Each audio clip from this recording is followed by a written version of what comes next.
Chris with Readiness TV, and tonight we're working on Pueblo chilies. It's time for the chili harvest, and we're going to be putting them up. These are just a couple of samples of the nice chilies we're getting this season in 2020, and the chili harvest in Pueblo is a good one. So we went out to the mesa and picked up some fresh chili, just had it roasted tonight, and I'm going to show that process. I did some last week and we froze them in freezer bags, and these we're going to try canning in a pressure canner. So it's a little bit different technique. The intro part's the same, where you have to clean them and prep them with the skins. This is what they look like when they come from roasting, and they still have these skins on there, and they go through these big fire roasters that burn that skin off and pop and crackle. So when you get them home, you got to run them under cold water, get these skins off, separate them out. So that's what we're working on here. I'm going to show that process. Here's what they look like when we get them from the farm. They come in a bag. These ones are from Di Tomaso Farms. These are real hot. You can feel it when I put my hand in here, and that's good for helping you take off the skins. These are tomatoes I picked up, and I had them roasted too. So we're going to try and do tomatoes as well. I got a big bag of those fire roasted with garlic, and they tumbled them around in there to help get the skins off of them. They're nice and warm, so I got to do this same process for the tomatoes. First step is getting them separated. So that's what I'm showing here, and I'll be taking you along. Check back.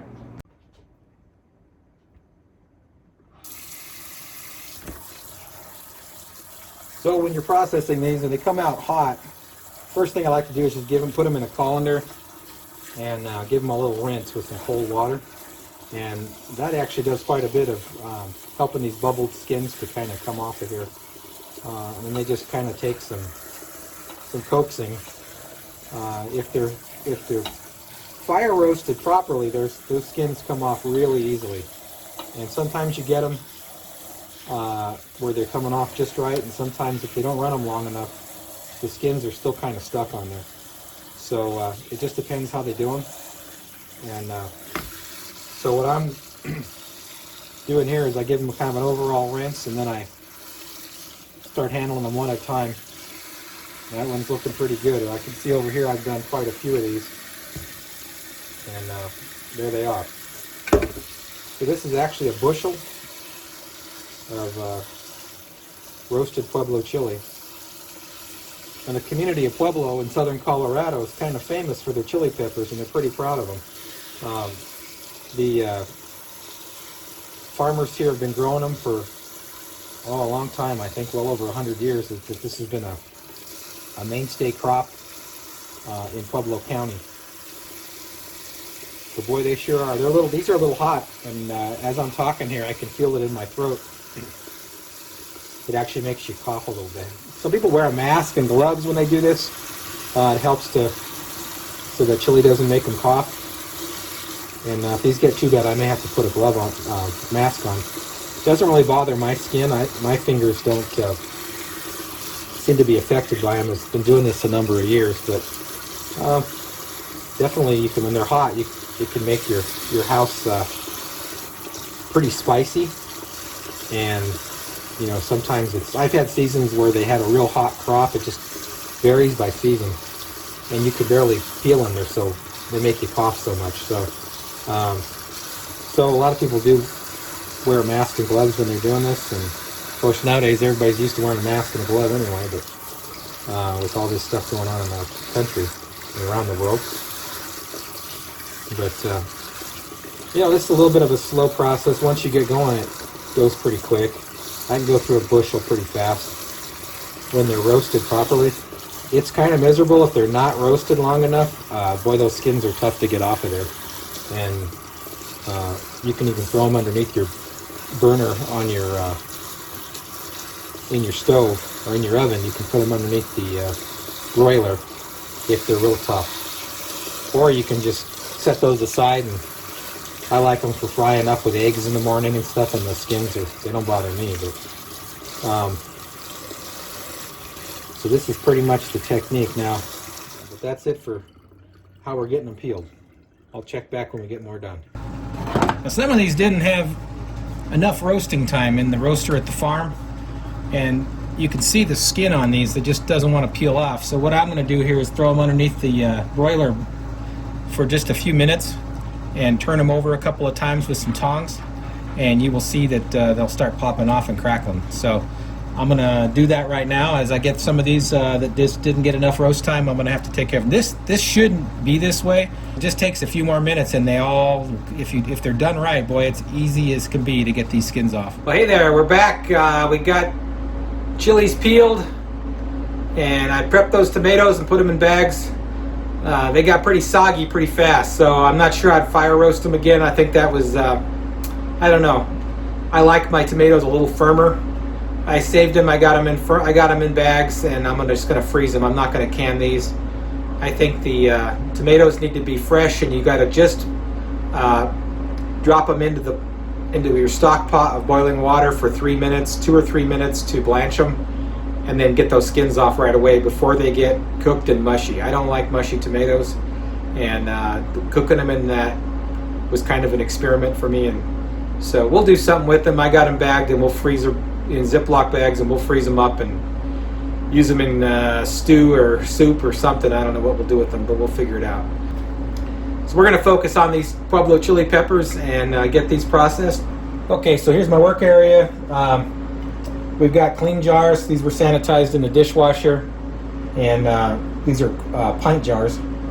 And so I'm packing these. I figured out a little process. I've done two just to kind of figure out how I want to do them. So we're going to start that process. These are clove garlic. These came with the tomatoes in the bag when they roasted them to give them that roasted garlic flavor. So I just give them a little smash to break that flavor open. And then what I'm going to do is I did some with the stems all cut out and the seeds cut out. It's pretty labor intensive. I'll show you one of those. What you got to do is just, you got to slit them up the side, get those seeds exposed. Cut the head of the pepper off, the stem, I mean. And you can do quite a few of these pretty fast. If you really want them clean and no seeds, you can do some this way. Some people like the seeds and don't want to go through the hassle of having to do this in preparation, would rather just deal with it when they cook them, or cook them right into what they're making. Just depends what you're doing. I don't really mind the seeds myself. And I've done a lot of chili bagging and freezing with stems and seeds right there, and then when I cook them, I just process them when I'm making that recipe, whether it's green chili with pork, like a stew, or whatever. But I'll do some this way.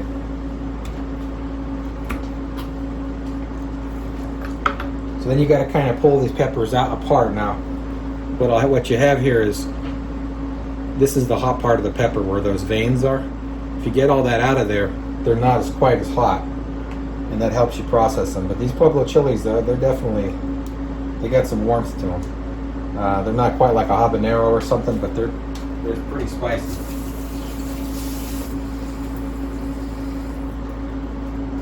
They're pretty spicy. So then what I do is I put them on a plate.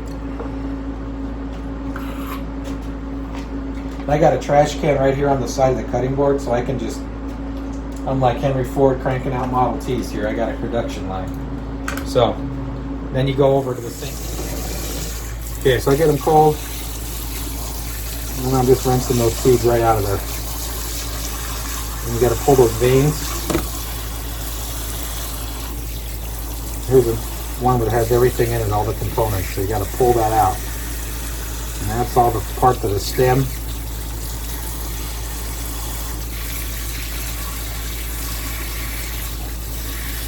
Put them in a colander to drain.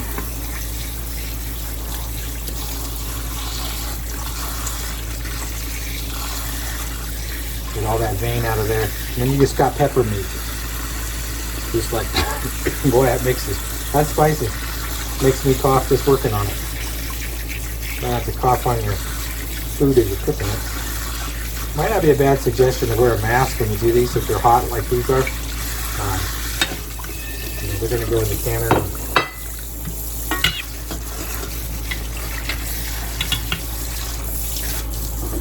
Okay, so there's some with the seeds taken out, completely You know, still in big pieces, but oh, I missed some.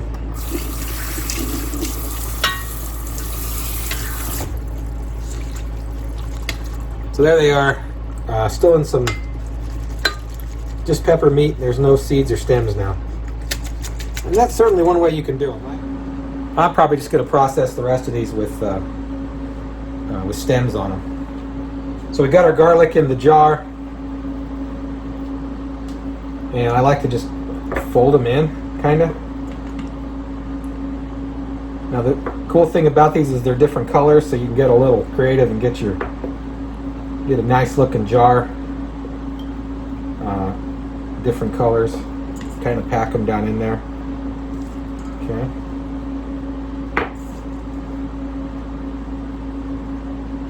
I fold them in. Okay, and I'm going to need a few more to get that jar full. I'm a little short.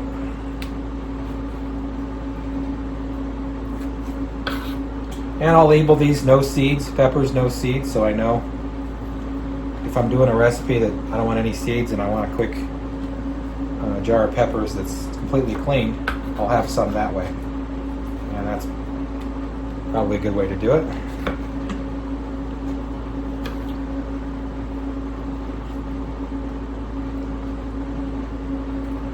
Alright, so I'm going to rinse these real quick and I'll be right back. Okay, got them clean, rinsed off, got all the seeds out, and we'll fold a few more in there. Got a couple for this one. There's a nice red one to have on top.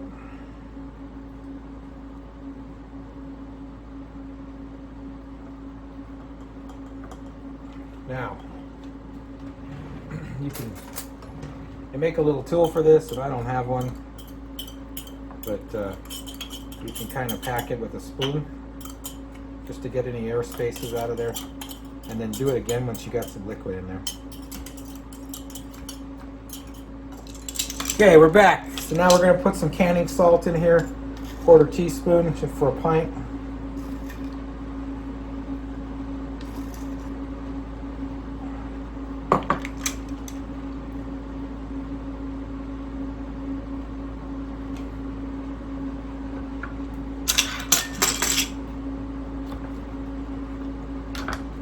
I'm going to put one more red on top. Okay, now these are ready. When I get to do them, I'm going to have boiling water, and I will be putting boiling water and filling them up. So right now I'm just setting these aside, get another couple of jars ready to go. Oops. Gotta be careful with your jars. All right, so now we're going to do them with just the whole pepper. I'm not going to mess with, so we'll do a clove. I like to smash it first. Woo, that one went a little too far. Okay, got that. Got a pepper.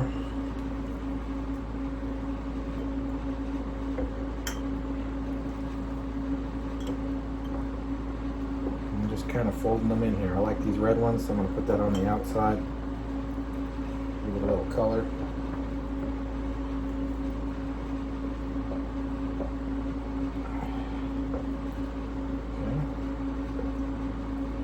One thing you don't want to do is rub your eyes. If you touch your eyes when you've been handling pepper like this, chili peppers, man, you'll know it real quick. So you got to wash your hands real good when you get done, and they're still, even after you wash them, they're still a little, if you touch your face, or you can still feel it on your hands, so it takes a day to get off. A lot of people wear gloves when they do this. I never have when I bag them. This is the first time I've ever bottled. But all right, you got your clove in there. Could throw another one on top.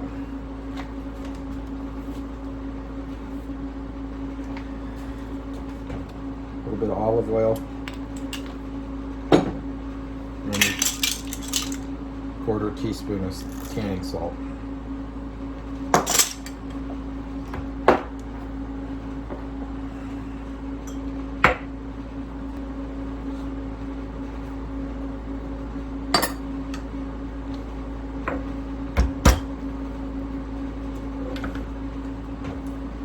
These are some that I did that the skins didn't come off real good in the roasting process. So I'm going to just, they're kind of defects a little bit, but intermix them, they'll be fine.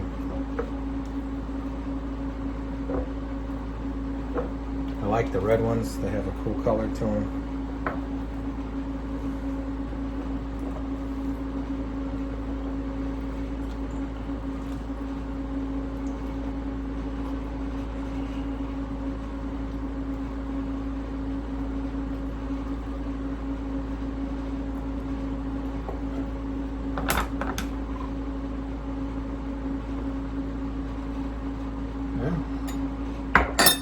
Push it down, just help packs it in a little bit. Kind of evenly distributes it. Alright, set that one aside. Keep the production line going here. Alright, we're going to smash this garlic. I just think that brings the flavor out of the garlic when you're canning it in there. At the heat temperature, we're going to bring it up in the pressure cooker. It's going to get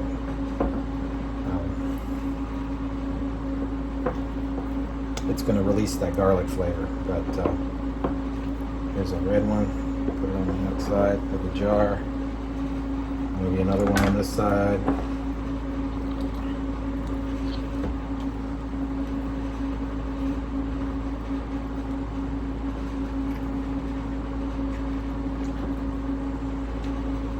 Yeah. Rub it. Okay, well, you get the idea here. I'm going to keep rock and rolling and jarring these peppers up. And I will check back when I got them all in jars, and then we're going to add hot water to them and get the canner going. So I will check back in a little bit.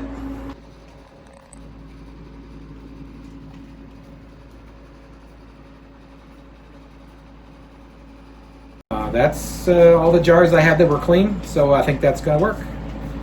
So that was most of the peppers. I just got a little bit I can put in a freezer bag and freeze those up, and the rest we're going to try this experiment. So what do we got? We got all these jars have a little bit of canning salt, two garlic cloves in each one, just about half a tablespoon of olive oil, and then we're going to fill them up with hot water. So I'm working on that. I got to clean the rims so far with vinegar, and I haven't done that yet. So those jars have to seal, and you got to wipe them down with vinegar, white vinegar. So still got that step to do. So I'm going to get a pot of water boiling and get the pressure cooker heating up as well, and then we'll add hot water and cap these. So we'll be back in just a moment.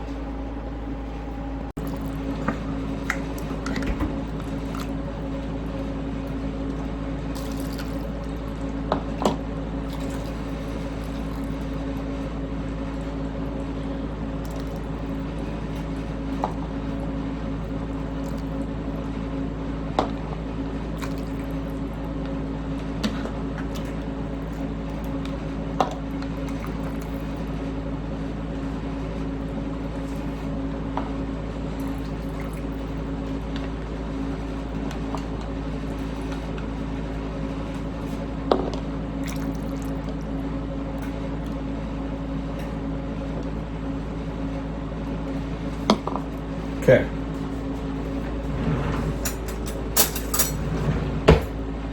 Now I'm going to go around the jars just to get any bubbles out. I do see some bubbles coming out of there.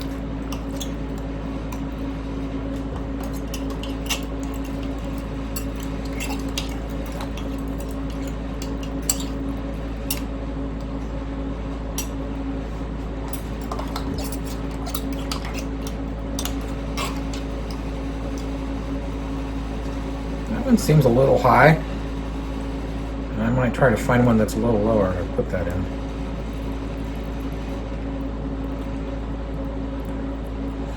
Not sure about that one. I may have to take a pepper out.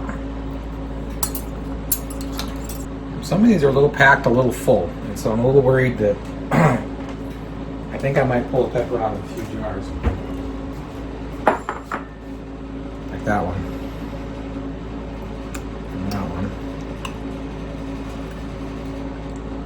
That one's not bad.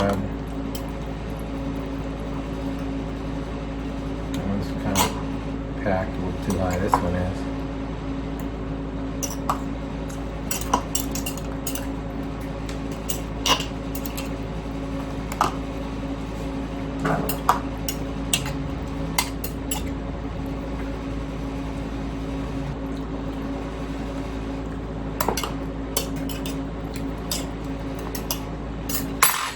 Okay.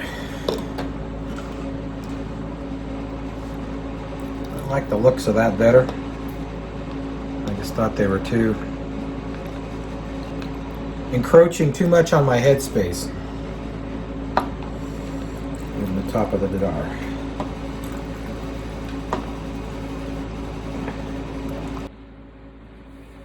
Okay, we're back and we got some vinegar, white vinegar, and a clean paper towel here. So we're going around these rims.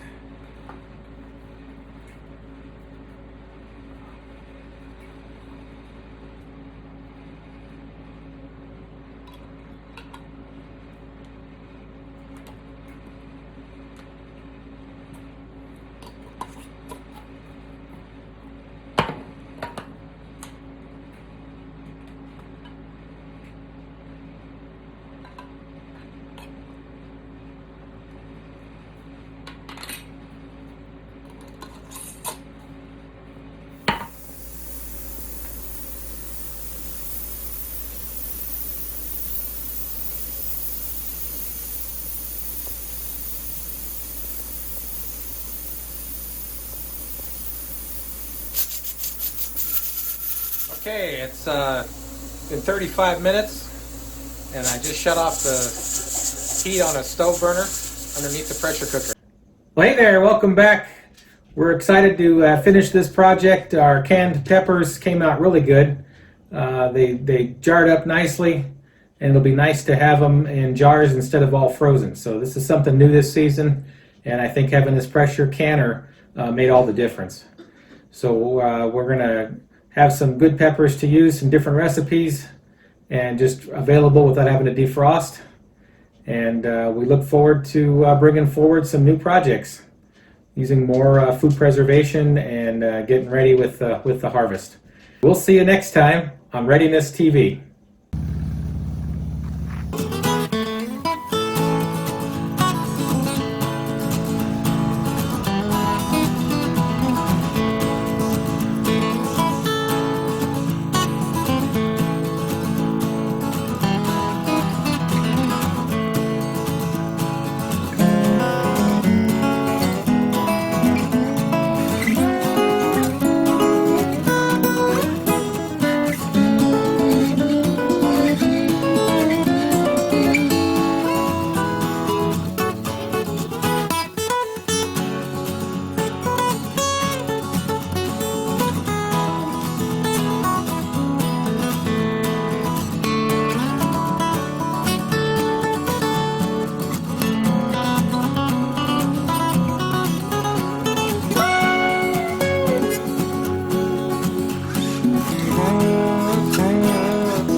There, girl.